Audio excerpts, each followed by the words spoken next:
Assalamualaikum semuanya. Semoga kalian semua dalam keadaan sehat dan dilancarkan rezekinya. Amin ya robbal alamin. Suatu ketika ada seorang ahli yoga mengajak seorang pendeta bersekongkol akan menggoyahkan iman Abu Nawas. Setelah mereka bersepakat, mereka berangkat menuju rumah Abu Nawas. Setibanya di rumah Abu Nawas, mereka melihat Abu Nawas sedang melakukan sholat duha. Setelah dipersilahkan masuk oleh istri Abu Nawas, mereka masuk dan menunggu Abu Nawas sambil berbincang-bincang santai. Sesudah melakukan sholat, Abu Nawas menyambut mereka. Abu Nawas dan para tamunya berbincang-bincang sejenak.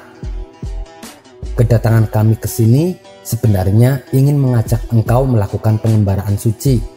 Kalau engkau tidak keberatan, bergabunglah bersama kami, ajak ahli yoga. Wah, dengan senang hati. Kapan waktunya? Tanya Abu Nawas polos. Besok pagi, kata si pendeta. Baiklah, kalau begitu kita bertemu besok pagi, kata Abu Nawas menyanggupi. Keesokan harinya mereka berangkat bersama. Abu Nawas mengenakan jubah seorang sufi.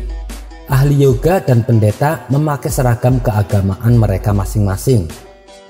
Karena tidak membawa bekal, di tengah-tengah perjalanan mereka merasa lapar. Hai Abu Nawas, bagaimana kalau engkau saja yang mengumpulkan derma untuk membeli makanan bagi kami bertiga?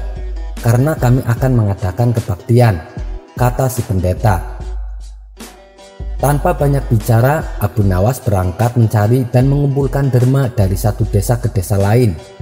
Setelah derma terkumpul, Abu Nawas langsung membelikan makanan yang cukup untuk 3 porsi orang. Akhirnya Abu Nawas kembali ke pendeta dan ahli yoga dengan membawa makanan. Karena sudah tak sanggup menahan rasa lapar, Abu Nawas berkata, "Mari segera kita bagi makanan ini sekarang juga." "Jangan sekarang, kami sedang berpuasa," kata ahli yoga. "Tetapi aku hanya menginginkan bagianku saja, sedangkan bagian kalian terserah kalian mau dimakan kapan saja," pinta Abu Nawas.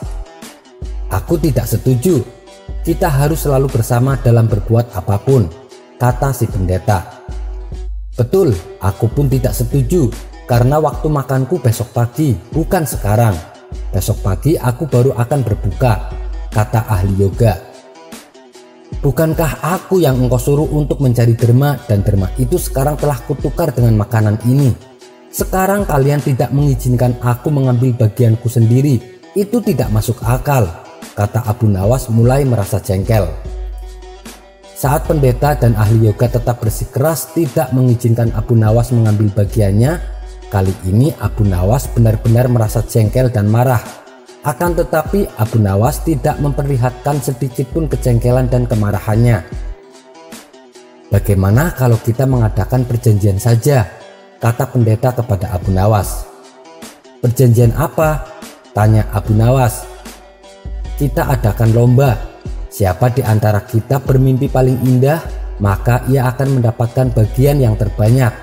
Yang kedua lebih sedikit, dan yang terburuk akan mendapatkan paling sedikit."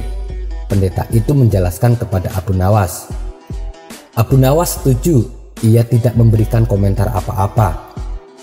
Tak terasa hari sudah semakin malam. Pendeta dan ahli yoga mengantuk dan tidur. Abu Nawas saat itu tidak bisa tidur, ia hanya berpura-pura tidur. Setelah merasa yakin kalau kawan-kawannya sudah terlelap, Abu Nawas menghampiri makanan itu. Tanpa berpikir 2 kali, Abu Nawas langsung memakan habis makanan itu, hingga tidak tersisa sedikit pun. Setelah merasa kenyang, Abu Nawas baru bisa tidur. Di pagi harinya mereka bangun secara bersamaan. Ahli yoga dengan wajah berseri-seri bercerita, "Tadi malam aku bermimpi memasuki sebuah taman yang mirip sekali dengan surga. Aku merasakan kenikmatan yang belum pernah kurasakan sebelumnya dalam hidup ini." Pendeta mengatakan bahwa mimpi ahli yoga benar-benar menakjubkan. Lalu giliran pendeta menceritakan mimpinya semalam. "Aku seolah-olah menembus ruang dan waktu. Dan ternyata memang benar. Aku secara tidak sengaja berhasil menyusup ke masa silam di mana pendiri agamaku masih hidup. Aku bertemu dengan beliau dan yang paling membahagiakan adalah aku diberkatinya. Ahli yoga juga memuji-muji kehebatan mimpi pendeta. Namun Abu Nawas hanya diam. Ia tampaknya memang tidak tertarik sedikit pun. Karena Abu Nawas belum juga menceritakan mimpinya, pendeta dan ahli yoga mulai tidak sabar untuk menanyakan mimpi Abu Nawas. Lalu Abu Nawas pun bercerita, "Kalian tentu tahu siapa Nabi Daud alaihissalam. Beliau adalah seorang nabi yang ahli berpuasa. Tadi malam aku bermimpi berbincang-bincang dengan beliau. Beliau bertanya, apakah aku berpuasa atau tidak. Aku katakan, aku berpuasa karena aku memang tidak makan sejak dini hari. Kemudian beliau menyuruhku segera berbuka karena hari sudah malam. Tentu saja aku tidak berani mengabaikan perintah beliau. Aku segera bangun dari tidur dan langsung menghabiskan makanan itu." Jelas Abu Nawas tanpa ada perasaan bersalah sedikit pun. Sambil menahan rasa lapar yang menyayat-nyayat perut pendeta dan ahli yoga itu, mereka hanya bisa saling berpandangan satu sama lain. Dengan demikian, kejengkelan Abu Nawas terobati. Mereka sadar bahwa tidak ada gunanya mempermainkan seorang Abu Nawas yang ada hanya akan mendapatkan celaka saja. Sampai bertemu lagi di kisah selanjutnya. Wassalamualaikum warahmatullahi wabarakatuh.